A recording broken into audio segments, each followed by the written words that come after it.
This is an SM Media production.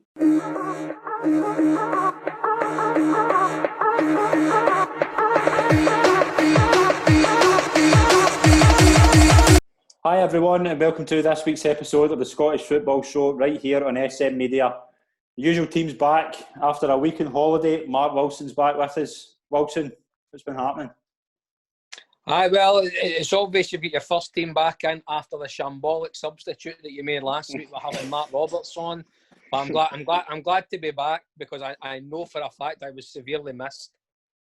Well, did you agree with did you disagree with anything in the show last week? I disagree with everything he says, to be honest. I thought Shankers and Alan Troughton were excellent, as were you as usual, Scott, but he's clueless, that man, clueless. Brilliant. And Shankers is back. Again, you don't take any holidays. No me, mate. Knowing you're getting the money I'm getting for this, you can't take a leave. Wilson, I just want to start off with, obviously last week you missed maybe the biggest week you'll have ever had supporting Scotland. Scotland are into the Euros. What was your thoughts? Well, unfortunately, I can remember this as a kid being a regular occurrence. Going to World Cups and European Championships. And I can remember France 98 vividly. But as I say, it's a fantastic achievement. It really is. The new format, to be fair, probably makes it a lot easier. But the fact we're there, and that's the bottom line, you just got to draw a line under it. And it was a great achievement for the bit of flack that previous Scotland managers have had in terms of trying to get us there. And I still stand by this. I still don't think we've got any absolute world-class players, but it shows you when you've got a great manager and a team can do that, and rather than having one or two individual players. And I think Steve Clarke has worked wonders and found a new dimension. But as I say, bigger tests will come at the Euros, but the fact we're there, and in typical Scottish fashion, we get to the Euros and they're being held in Glasgow and London. So we'll be sure to enjoy it. We'll be sure to enjoy it. And as I say, it's a fantastic achievement. But that's us. It's a step-by-step process. We've got to the next step, and then we need to go try and get to the next one from then on. And hope for this becomes a regular occurrence. Definitely. Shankers, how big a miss was Wilson last week in the show? Did we struggle with it? Is it true that he wasn't sober enough for the past week after Scotland's win that he couldn't come on? Well, if you're indicating that I've been out if you're indicating that I've been out with Neil Lennon before he turns up to training, and then, well, it's completely not true. Completely not true. But it just shows. I have read a few of the comments on social media pages. And they were saying it was like watching Barcelona without Messi. So I'll take that. I'll take that compliment. Brilliant. Let's get into it. Let's start off at Easter Road. Hibs 2, Celtic 2. Hibs went 2 goals up through Boyle and Nisbet. No, sorry, Murphy and Nisbet. And Celtic get 2 goals back, and it went 2 each. Wilson, as I've said on social media, I'm just going to give you the floor here. On you go. Well, I just want to show Shankers something that he'll appreciate. What I've got on tonight is a black armband. Because at 5 o'clock yesterday, Celtic's 10 in a row dream has died. So that was me paying a mark of respect to their great achievements that they've had. But now they are officially lost the plot completely. Now, again, and I've been vocal about this, I have been saying this since the Old Firm game, and I'm sure quite a lot of Celtic supporters have as well. You can tell, and we had this discussion with Scott McLaughlin, he was on as well, you can tell players are not trying under the current regime, but Peter Law or Dermot Desmond or whoever has now let this fester. Okay, rather than just cutting the problem out straight away, it's festered with the results in Europe. A draw at Aberdeen, a draw again at Easter Road yesterday. And as I say, and then what baffled me completely was I was listening to Radio Scotland after the game, and Neil Lennon's first question was asked, Neil, what do you think of that? And the first words that came out his mouth were, "It was exciting," which again completely baffled me in terms of, and we've just kind of spoke off air about this. Now, we all agreed that we think managers should be able to go and throw players under the bus, has been quoted, and he did that as well. But I don't. You throw players under a bus that you're going to get a reaction from, and Celtic are just not getting that. You cannot go into a game of football needing to win, because let's be honest, they did need to win, and play well for 20-25 minutes. Because for the other 65 minutes, they were bordering on watching a bottom six side. It's so disjointed. They're not performing well. I thought, to be fair, the only kind of bright spark, I thought Edward looked as if he was kind of getting back to some sort of form, because he's going to be massive from now. But Celtic have now put themselves into a position where they have to win 2 Old Firm games, which is a massive challenge. And again, I hope we're not just, constantly thinking of the criticism at Celtic. You have to give the credit to Rangers. And as I said this at the start of last season, to be fair as well, I actually thought Rangers would put up more of a fight last season, which they did up until Christmas. Rangers have went and done what they think, and Celtic have reacted badly to it. The Rangers juggernaut continues as it did today, and I know we'll speak about them later. But Celtic have panicked with how well Rangers have played. But does it not concern you that the fact that McGregor, Christie, I didn't take away much for them, but they must be in a high after last week. And they just are getting into a flat team, and does that make them flat again? I don't understand how it works. Yeah, because there's some not pulling their weight, and I'm not. You could give. I actually watched Aston Villa as well yesterday, and I'm looking at John McGinn, and he looked a wee bit leggy and a bit jaded as well. And it's hard with the travelling and all these things. But as I say, if you're, playing professional football, you shouldn't need someone to be motivating you for getting you up for it. No. For any game, especially as big a games as they are. And I can't understand for the life of me. Now, if I was playing for any team and they were going for such a historic achievement as winning 10 leagues in a row, regardless of how much I despised the manager, hated the training, I would still be going out there, even selfishly, trying to make myself some sort of legendary part of this success. Mm-hmm. And it looks so disjointed, and a divide between some personnel and the manager. It's descending into a farce. And the way Celtic are performing just now, they'll be lucky to finish third behind Rangers and Kilmarnock. What do you think, Shankers? Obviously Hibs deserve a lot of credit for going 2 goals up. So, obviously it was a game Celtic needed to win. They need to win every game, obviously, but it was a massive game for them away to Hibs. They've not done too well in recent years. At Easter Road, I think 2014 was the last time they won there. But it'll feel probably, well, no, it definitely is. It'll feel like 2 points drop for Hibs. No matter how bad Celtic are, Hibs are 2-0 up and lose two goals. They'll be disappointed with that. See what I'm taking it as from a Celtic point of view. I think Edward has to play starting a game like that. No matter, I think him and Duffy never started the Motherwell game previously, and they won. So is Lennon just playing the same team because they won to prove a point? But for me, in a game like that, you have to play your best players, and Edward's arguably their best player, and he has to play in a game like that. For me, I don't know why he's not started, to be honest. But, I just take the fact that the Frimpong and Beaton's defending for the goal. I think it was the second goal, was absolutely nonsense. Mm-hmm. And Frimpong's reaction for the penalty save is incredible. Now I've been speaking on this show for about 6 weeks now. He's the worst player in the SPL. I'm telling you, every single goal conceded comes from him. And it's Slaughter and Duffy, and it's fine, as I say, and I've said it along. Usain Bolt's not a football player, he's a runner, and the same about Frimpong.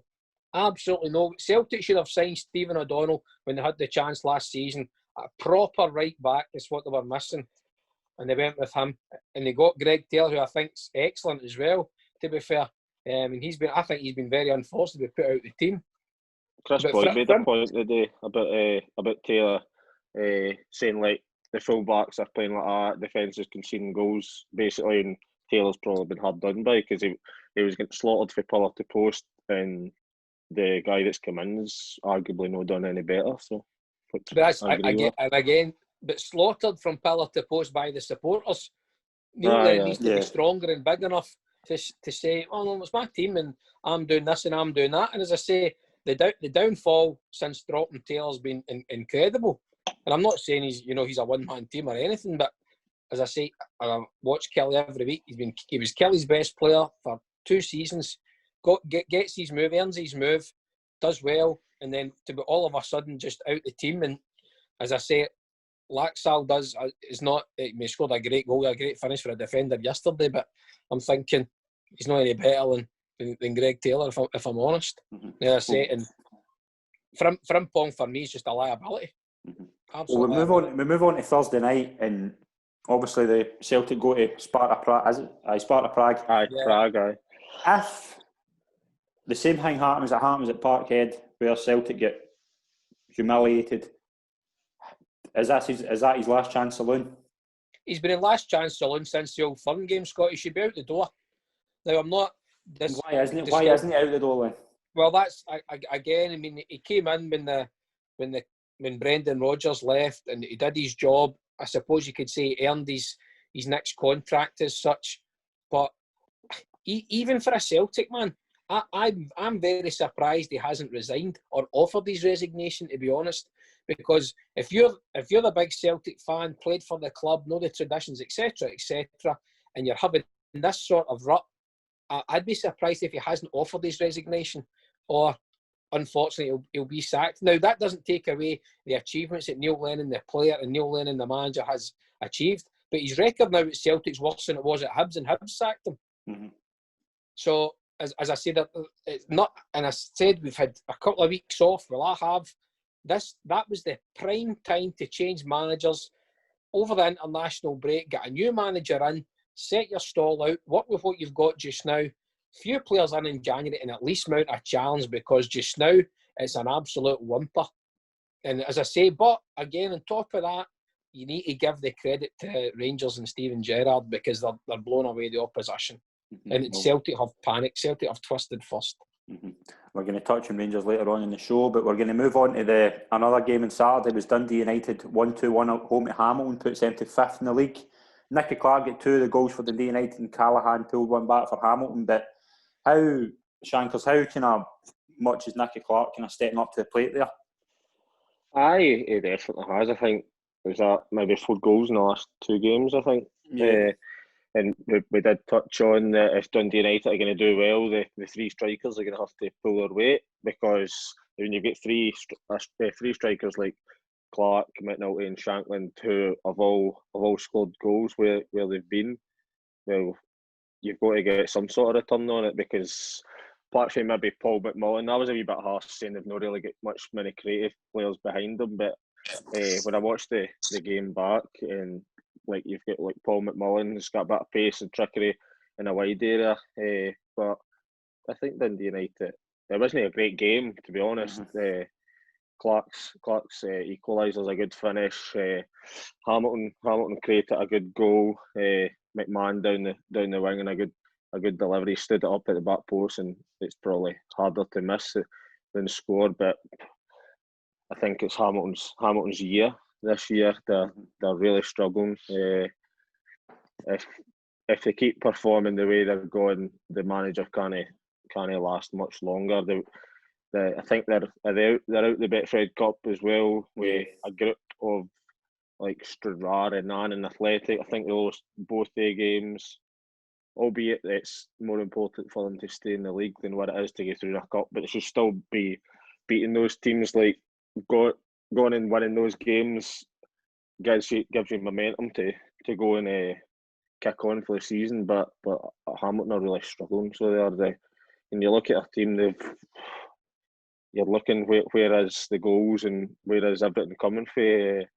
I think they are struggling. Dundee United, don't think they've lost, and I think that's 9 games, seven or 9 games unbeaten. I think I heard. So they'll obviously be pleased with that, and that's with Shanklin no playing, obviously coming back for international duty. But I think they'll do well, and they'll be up challenging in the top half. Dundee United. Definitely. Anything to add, Wilson? No? Nah, both the teams are rubbish. I'm not interested in those. Absolutely rubbish. And I just one point I'd like to make now. I'm no Adonis myself, but did you see the size of Mark McNulty? Has he been in jail or something? I'm thinking, look at the size of him for a professional footballer. I couldn't believe it. Absolutely couldn't believe the size of him. I thought him and Clark were good yesterday when I watched them back. He was good. He's a rumble, but he was like a stick when he was at Hibs, and I saw him yesterday, and I'm thinking, oh my goodness. But I think you hit the nail on the head, Strikers. You two have been saying for weeks, to be fair. Dundee United will be okay with the strikers they have, but the rest of the team is bang average. Bang average. Mm-hmm. We'll move on to Kilmarnock, a 3-1 win against Ross County. Wilson, the early red for Finlay. I just want to ask before we move on to kind of who scored the goals, but what was your thoughts on that?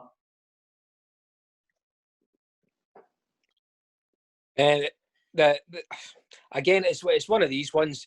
I listened to Julie Fleeton and Michael Stewart analysing it, and I think Julie Fleeton said they'd watched it 5 or 6 times, etc. I thought at the time it looked a straight red. I thought he caught me his trailing leg, and it gave the referee the camera angles it showed you in sports scene. I made it inconclusive from the referee's angle. I actually thought he had a better angle than the cameras, but I could 100% see why he sent him off, to be honest. Mm-hmm. But how big are results are for Kilmarnock getting Brophy, Kabamba and Burke get the goals and Griff Osti get the goal for Ross County, but it moves Kilmarnock up into the top 6. How big a win's that for them? Well, I thought actually if the result, when I saw the sending off, I thought Alex Dyer could win under a wee bit of pressure if they hadn't won that game after 3-1-0 defeats, I think it was, in a row. It was under a wee bit of pressure, but he showed again yesterday. A bit of tacticalness by playing Kabamba wide right. Everyone would have thought Eamon Brophy would have went out there, but he played Kabamba, then made the sub at half time, went with Kabamba up front. So he's kind of shuffling in the pack a wee bit. I think, affected Ross County, and Kilmarnock were deserved winners, and another great finish from Chris Burke. But again, these are games Kilmarnock should be winning and need to be winning. So, as I say, I think the top 6 is more than achievable this season. Mm-hmm. It's kind of turning into the weekend of press conferences, because Stuart Kettlewell, the Ross County manager, came out and said it was one of his worst ever results in football. Why is he saying that, Shankles, Jan? Well, when you watch the game, Kilmarnock are down to 10 men, I think maybe after 15 minutes or so, and you wouldn't have been able to tell the difference when you're watching it back. You'd think Ross County would get a wee lift for that and maybe pile on the pressure, but it couldn't be any far from it. It looked like they were down to 10 men and Kilmarnock had 11 players at times. I don't know what's happened. Ross County have been struggling a wee bit of late, but I thought Kilmarnock were good. So Brophy, I was really impressed with Brophy. I'm not sure the left back's name, is it Pinnock or Pillar or something for Kilmarnock? He put in a good delivery for Brophy's goal. But as Wilson said, Kilmarnock need to be beating those teams at home if they want to be up and challenging for the top 6. That's their bread and butter. Chris Burke, he seems to be getting better. The older he gets, he's been good for Kilmarnock as well. But I think they will be there or thereabouts for the top 6. I think that's what their aim's got to be, top 4 for Europe. Like, that's what the aim is going to be. At the end of the day, they're not going to challenge, but for the league. But top 6, I think Kilmarnock will be there or thereabouts. Well, so what is it about Chris Bartlett's? Sorry to interrupt, but what is it about Chris Bartlett's kind of changed in the past few seasons just to make him this kind of intelligent player that we never ever thought he was? Well, he's played at a much higher level. He obviously was at Rangers and he was down with Birmingham in the Premiership and things. So he's played at a higher level. And again, I just always think I think a lot of the time you get a wee bit more out of guys that are maybe come to the end of their careers because they know this is it. You know, in a couple of years I'll not be playing, so I'll treat every game as my last game. And I think he gets the freedom, you know, and he works so hard for someone, you know, not that I'm a much older man than him, but for an old man in terms of football, he works so hard and he must be very, very fit. And as I say, he's got that wee bit of quality which has been benefited Command the last couple of years. But I was just going to make a point there to Shankers. I think this will be a big season for the likes of Brophy, Shankland, Nisbet, because for me there are striking spaces in Steve Clarke's squad. Mm-hmm. Definitely. And I think all three, I mean, I know Nisbet's getting the press just now. He's got a wee bit of everything. Because, as I say, Scotland were getting criticised, obviously, for their striker play, with the exception of Lyndon Dykes. You know, the way Celtic are in free fall, you know, can you see Griffiths making the squad if he's not going to be playing it every week? You know, so, and usually these tournaments, you're taking 4 strikers. You know, I would think, to be honest, and I think he gets a wee bit of bad press. I think McBurney probably a stick on. Mm-hmm. I think he does well in a 2. He won't start with a 2, but obviously if you're chasing games, and then Dykes will obviously be the natural starter, I would imagine. So there's still 2 spaces for me. I mean, Shankland get 5 minutes or something over the 3 games. I think Griffiths will be definitely in there as well. I think he will just for because say you're chasing a game with 20 minutes to go. He's one of the ones, you know, who can give you a goal out of nothing. He's got that wee bit of flair. But as Wilson says, can you gamble with taking a player who's only coming on for 30 minutes here, playing the odd game there, whereas like Nisbet's playing every game, he's scoring goals. Like, it's different if Griffiths is your only striker, like you're a small team and you've only got like 2 or 3 star players, but there is players running about like the Scottish game, young players that look as if they want it a wee bit more. You know what I mean? Mm-hmm. If this isn't like a kind of kick up the backside for Griffiths to get his finger out and cement his place in the squad, then I don't think he'll ever get his head done. And I think, Steve Clarke can only take 23 players now. That's 3 goals. You're down to 20, and with the abundance of good midfielders we've got, because remember we went into those games like, and I'm not saying he would start in, but John Fleck wasn't there. You know, there'd been a lot of mentions about Billy Gilmour wasn't there. You know, so he'll tend to take more midfielders than he will defenders and strikers. So I think there'll only be space for 4 strikers. As I say, I think Dykes is one, you know, and then as you say, Griffiths is a 50-50 for me, and McBurney. So there's 2.5. So there's maybe only 1 space.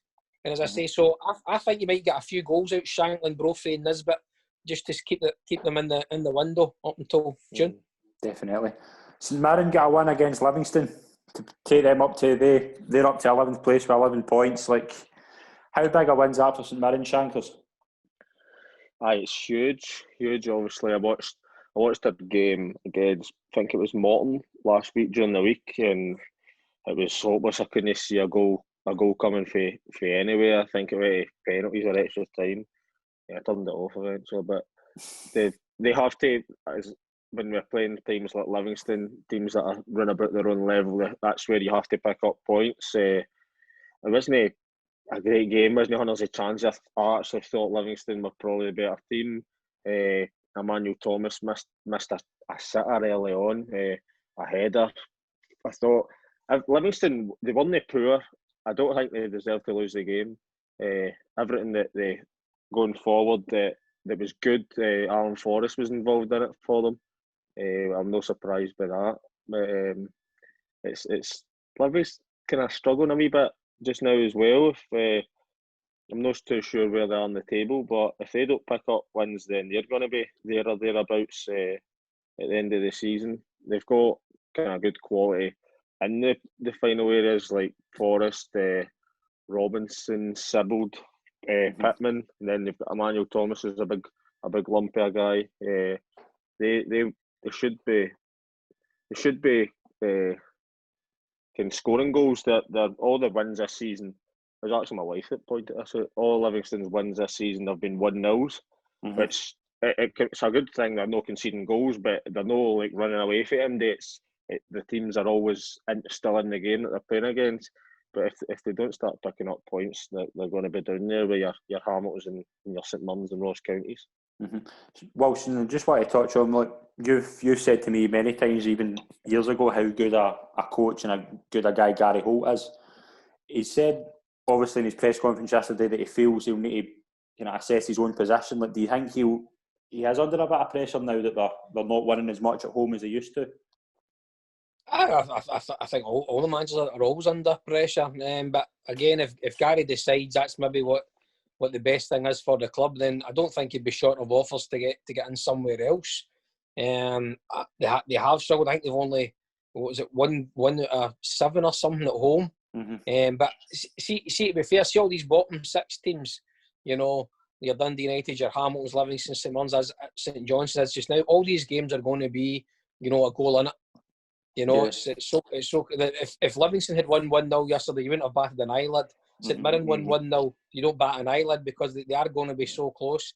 Mm-hmm. And Ross County, Hamilton, you know, as I say, there's going to be a goal here and there within it. So there's no surprises there. But I'd be very surprised if Gary felt he was under any pressure for what he's done at Livingston. Very surprised, because I say he's a good guy, a really good coach. So I think it'd be Livingston's loss more than Gary's, to be honest. Definitely. It is surprising that Livingston haven't done so well at home, because like there used to be a kind of like fortress kind of type thing with teams going there and struggling, especially the bigger teams like the Rangers, Celtic, Aberdeen, Hibs, Hearts in the previous seasons. They've all struggled going to Livingston, just the style of play, but obviously losing Gallagher and Ricky Lamy, the likes of that at the back, obviously dismantles the solid defence that they had. Definitely. We'll move on to the final game on Saturday with St Johnstone 1, Motherwell 1. Both teams say 7th and 8th with 15 points. May for St Johnstone and O'Hara for Motherwell. Whilst Motherwell had a bit of an issue with COVID, 2 of the Scotland under-21 players, Alan Campbell and Maguire, both were told to self-isolate for COVID. What was the kind of thoughts of that? Do you think that it needs to be handled better in how the teams are getting told? I believe they get told an hour before kick-off that both players have to isolate. I was wondering if the SPL thought they were playing Rangers, so they had to isolate. If they weren't playing Rangers, then they'd be allowed to play. So it obviously helps them in their quest to win the league. But yeah, it is. I can understand how difficult the position is for everyone. And I know Derek McInnes was quite vocal today and yesterday in the media about it all. But in terms of this, there's no right or wrong. With the greatest respect, governments around the world don't know what they're doing with it. You know, what's the best thing, a tier system and the way it works. Yeah, as I say, it can certainly have an effect, especially when all these younger players are having to isolate from a positive case. Now, I heard one scenario. Was it David Turnbull that tested positive? Yeah. I think David Turnbull tested positive, and there was 3 guys sitting 17 rows away from him, and the plane had to isolate.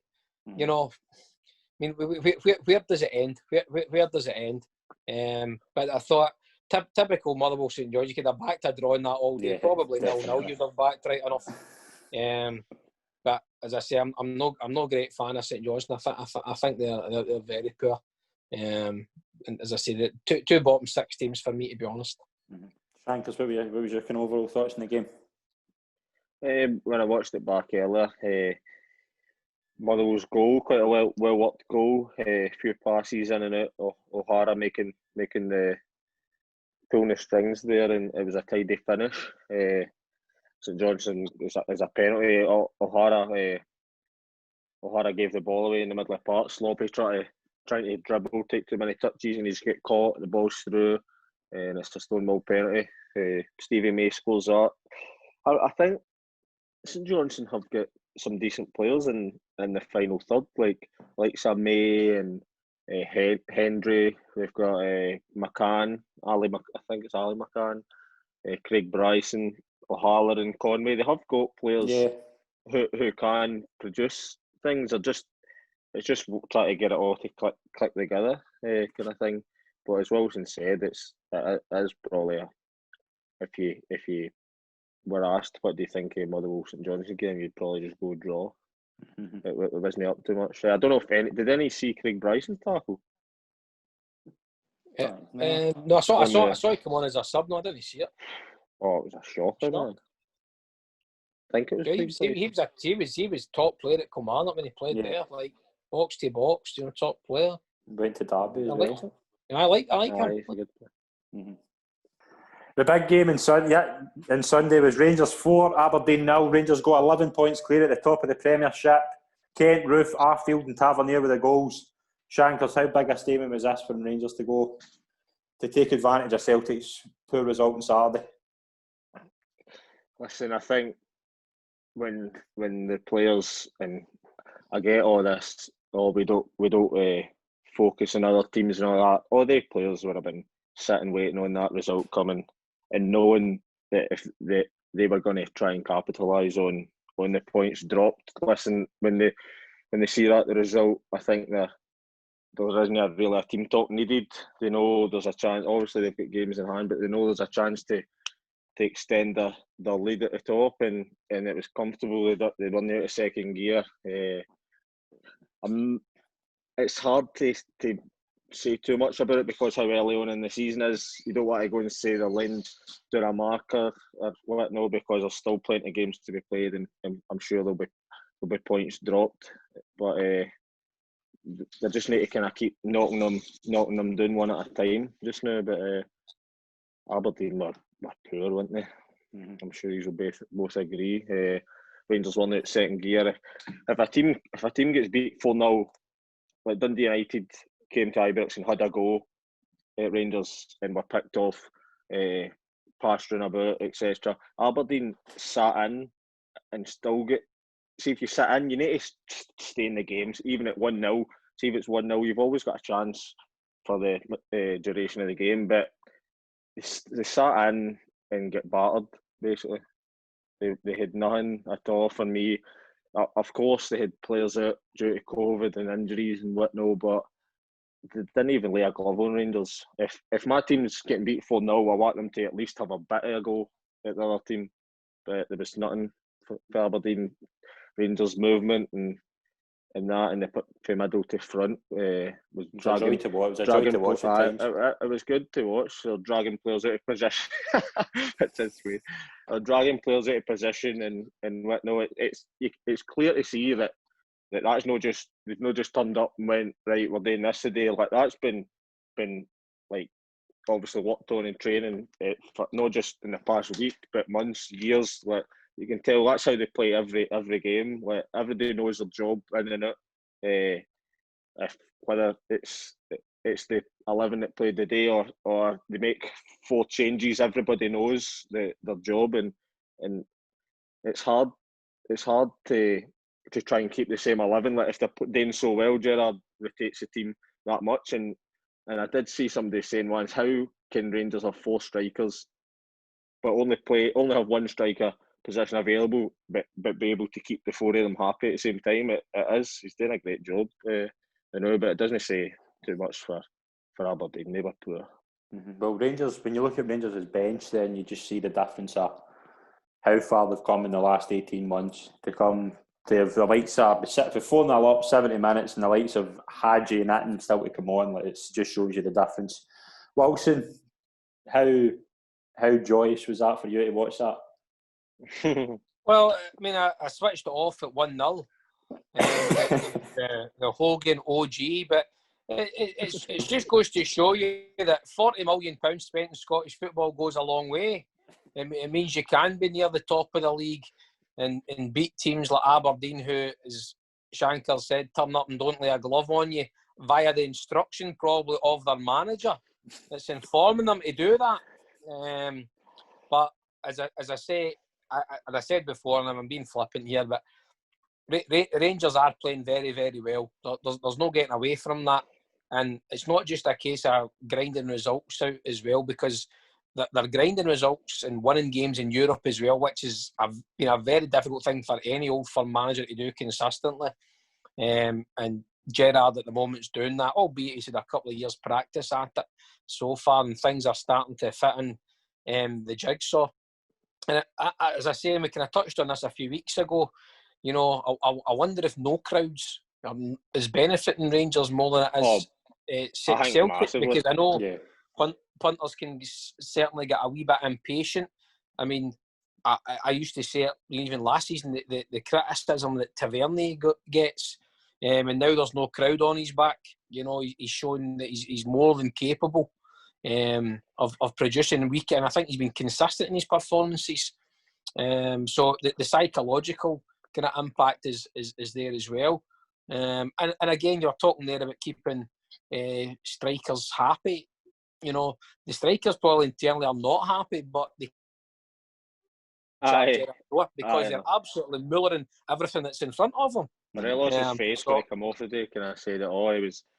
He's obviously happy they're winning 4-0, but he's raging that he's not got on the score sheet. But I think that's a good thing. Yeah, too. Of course it is. Of course it is.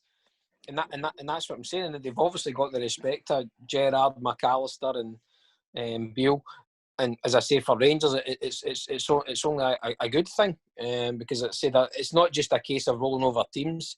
They're playing well in rolling over teams, and you know it certainly bodes well for them, and it keeps obviously the £16 million debt off the front and back pages. The more they keep winning and get clear in the league. And as I say, but Celtic have put themselves under great pressure because to claw anything back, they need to win 2 Old Firm games. And it's, as I say, with the way Rangers are playing, you wouldn't be surprised if the gap actually gets bigger.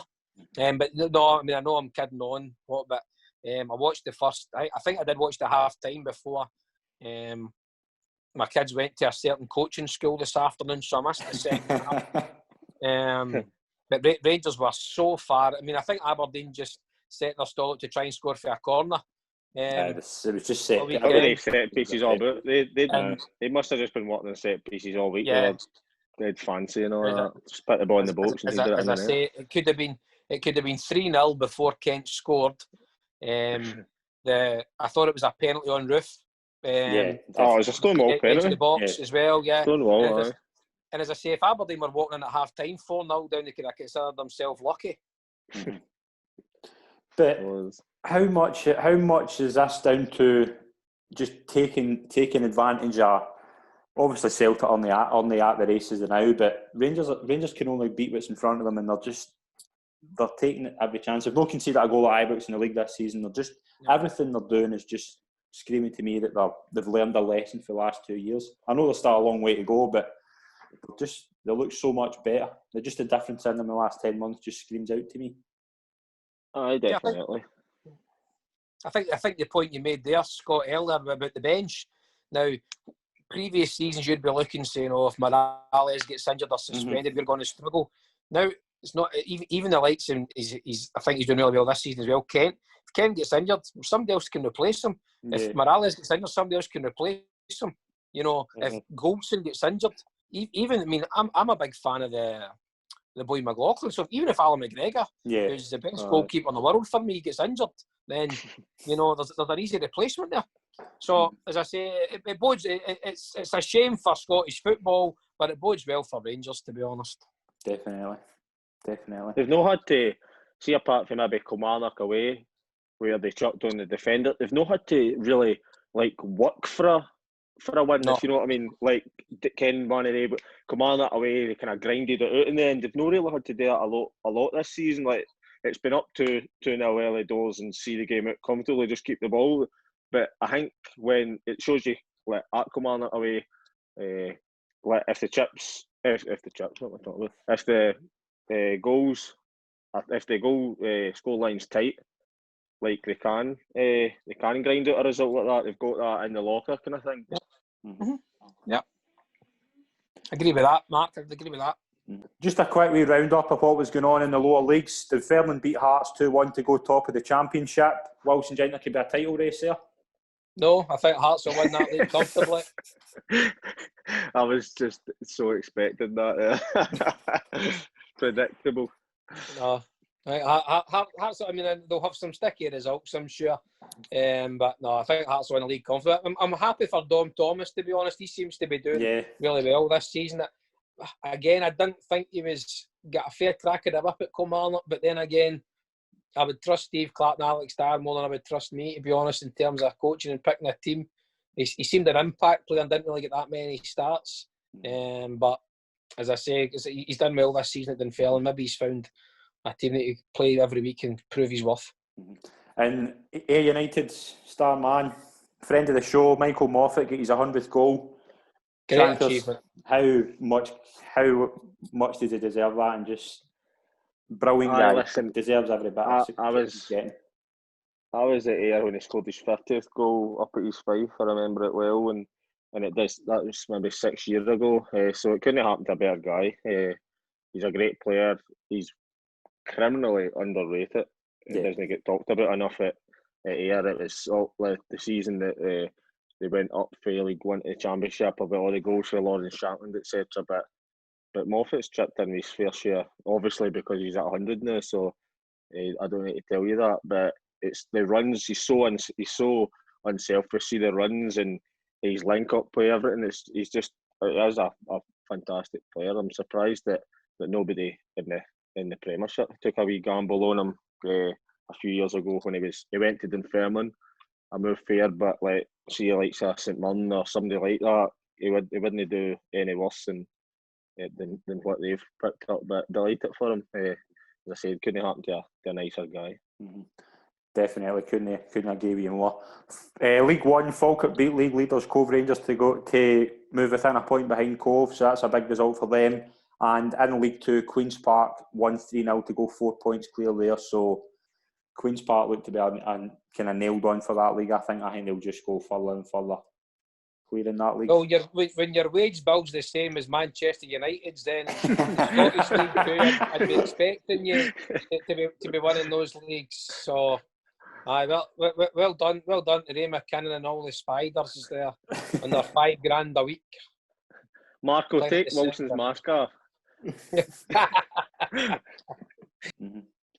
We'll move on to some fan questions. We've got Jeff Reid asks, I'm going to give this to Wilson.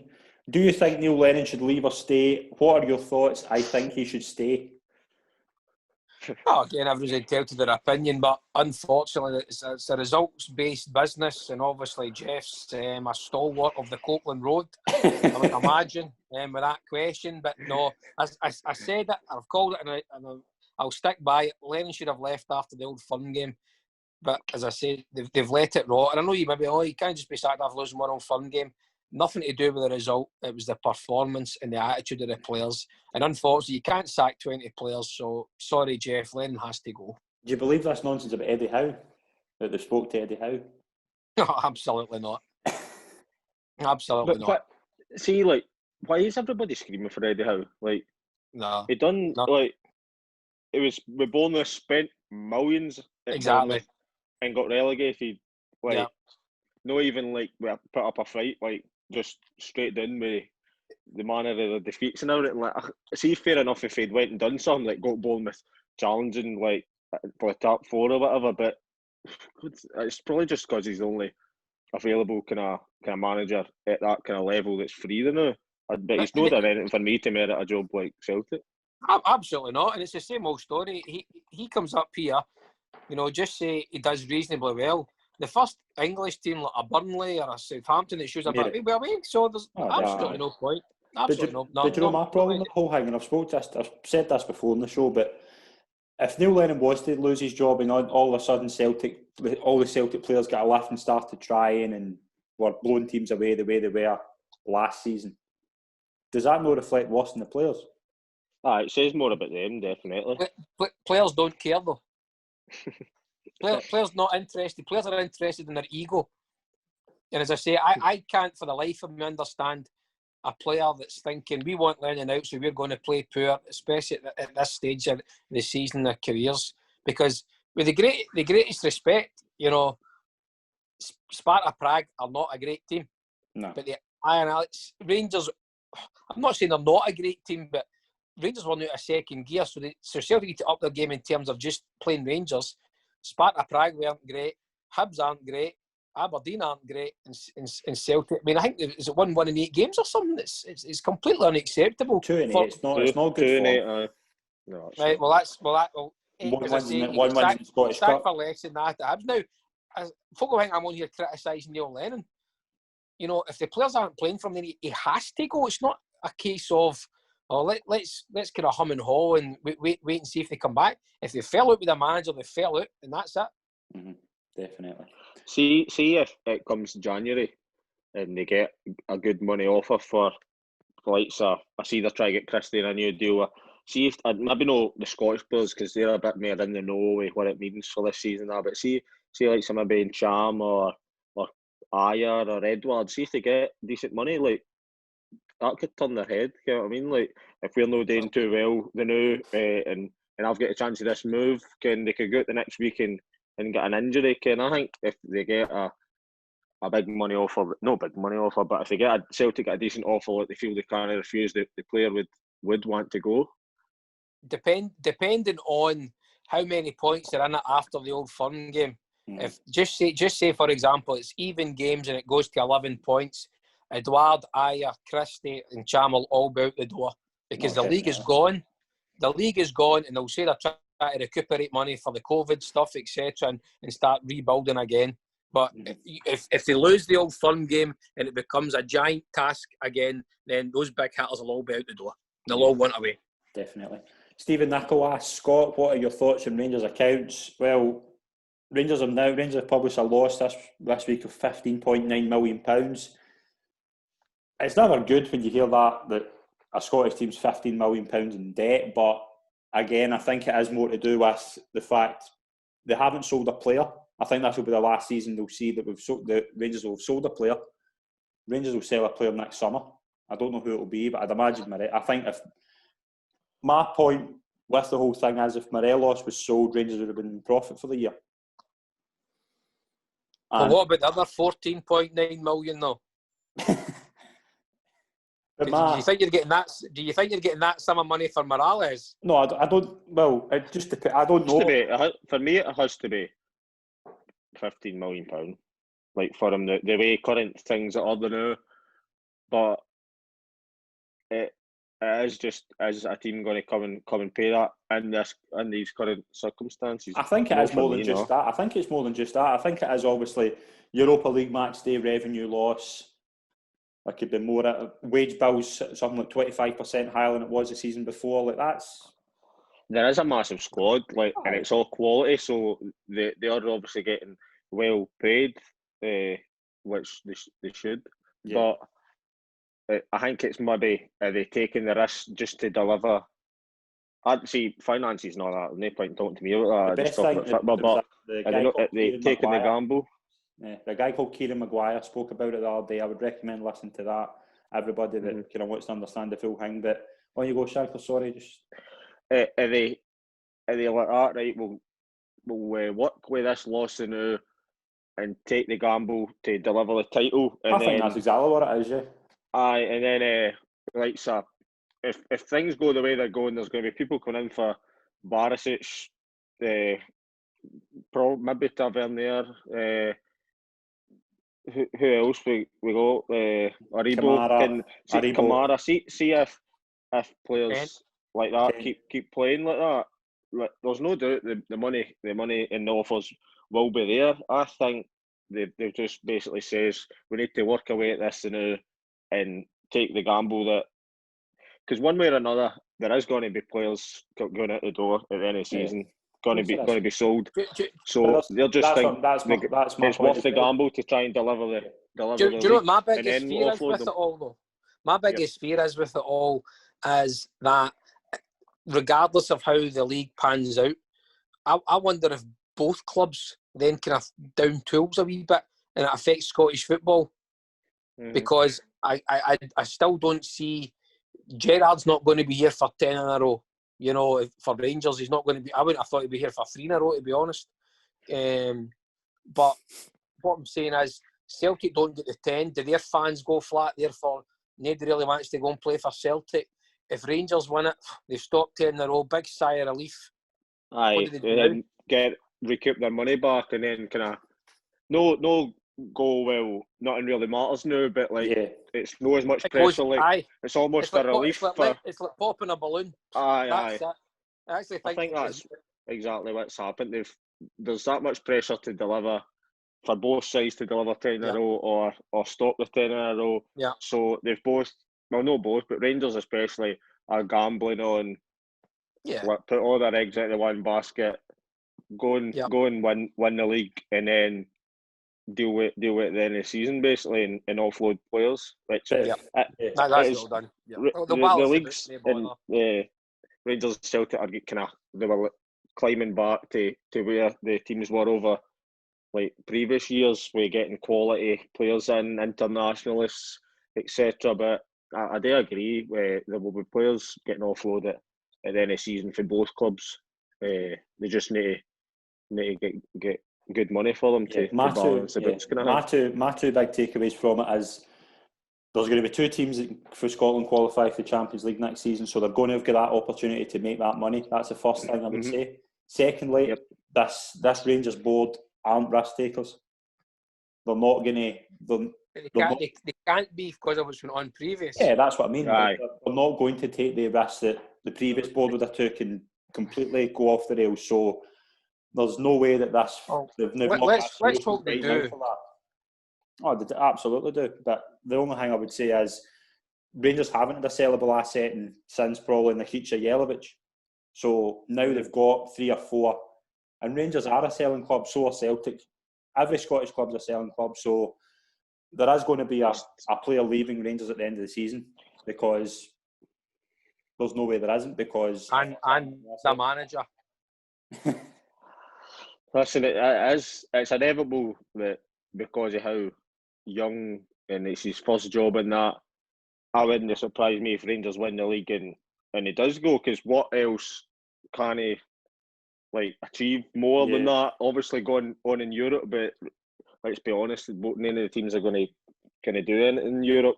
It wouldn't surprise me, and I wouldn't hold it against him if Rangers won the league and he went out in a high, because he'd be a hero, a legend. Obviously it'd be disappointing, but definitely. Equally though, if he doesn't win the league and he leaves, is he a failure?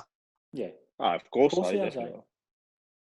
But some people probably regard him as a failure now, but he's obviously the way. Oh, absolutely, absolutely is. There's no doubt about that. The way the club are playing in that, and the direction that there's no doubt that there is improvement, but it's like fans can't improvement in the trophy cabinet. You want trophies at the end of the day, and he's not delivered that yet. So he knows himself. There's nobody that knows better than him that there must be silverware this year. In fact, no silverware, because if you win the League Cup and the Scottish Cup, you've not won the league, and that's the big one. So if you don't win the league, he's a failure. If he wins the league, he's a hero.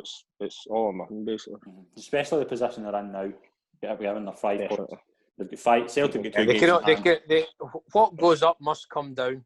Yeah, but I would certainly say Rangers are in the driving seat right now, and I think I would be very, very surprised if they don't take their chance now.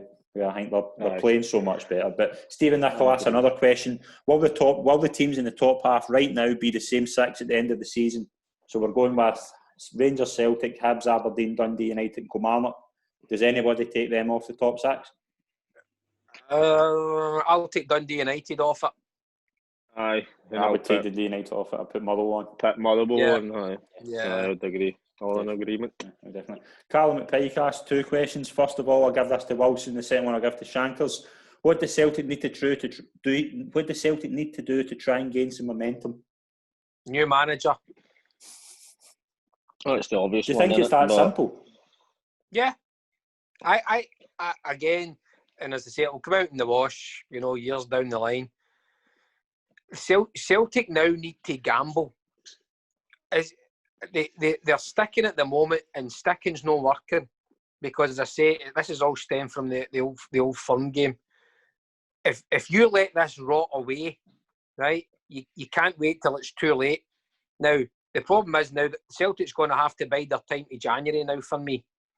And have someone in place that's ready. The contract's agreed to step in after, I think, the old firm game's the 2nd. So they're going to have to do it then, as I say. But between now and then, how many more points does it need to be? Yes, you're playing a much improved, better Rangers team. But after how many games, you're 11 points behind. And it's different if it's 11 points behind. You lost the old firm game closely, and you've got 2 games in hand. But I would, if it was 20 points, I don't think Celtic could complain because the performances have been unacceptable. Mm-hmm. But the difference was 2 months ago before the Old Firm they were playing poor but winning. Yeah.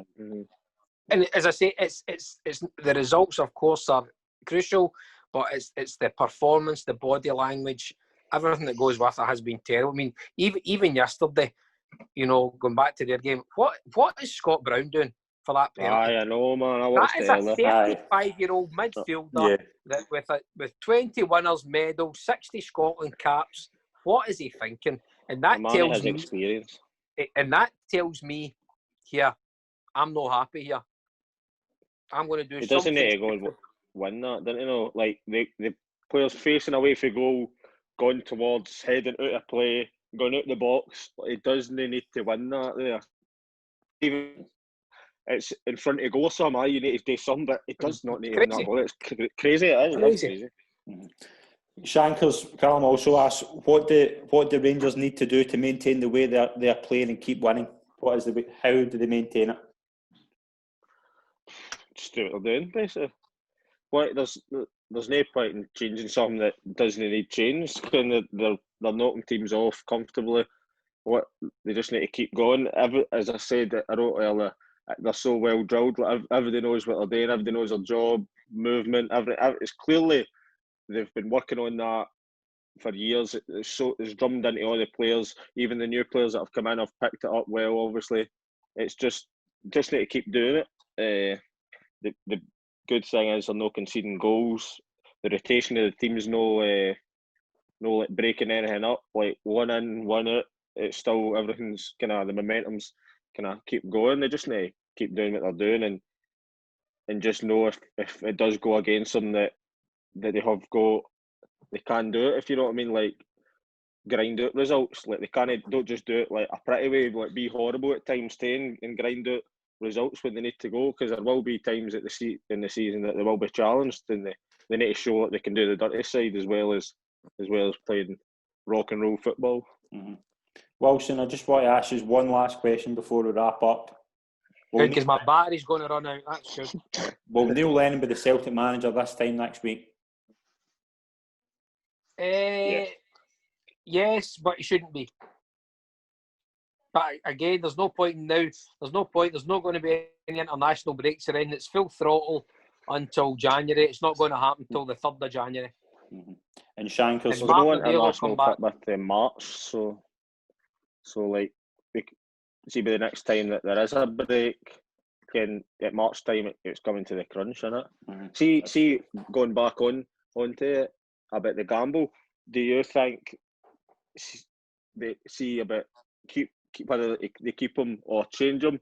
Do you think the board are thinking we don't want to be seen like going out in a whimper, like just letting it kind of roll out? Like there's so much at stake that they feel that they will need to act at a certain time.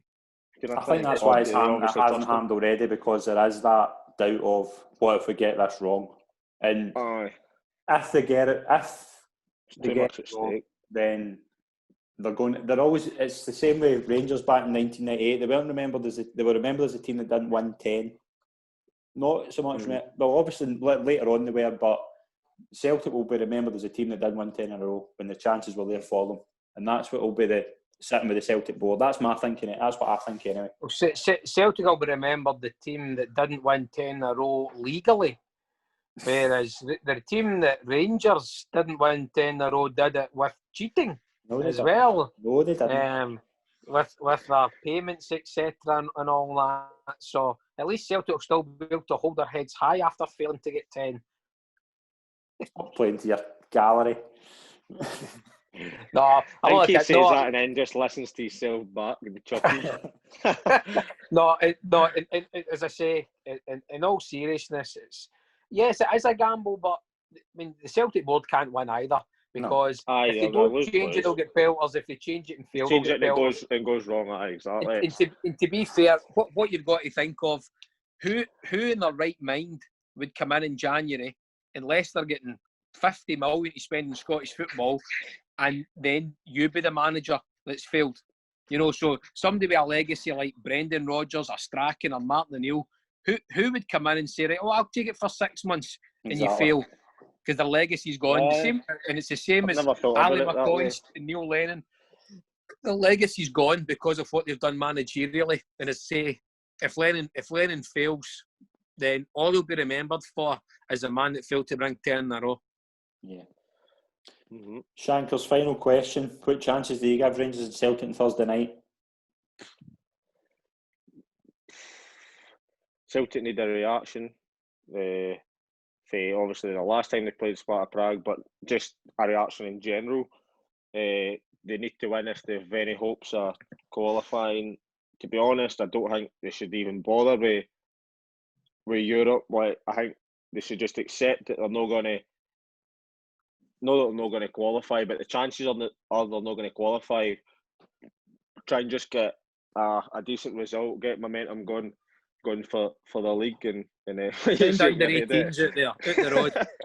Send the reserve. I've seen him shaking his head at the bottom of the screen.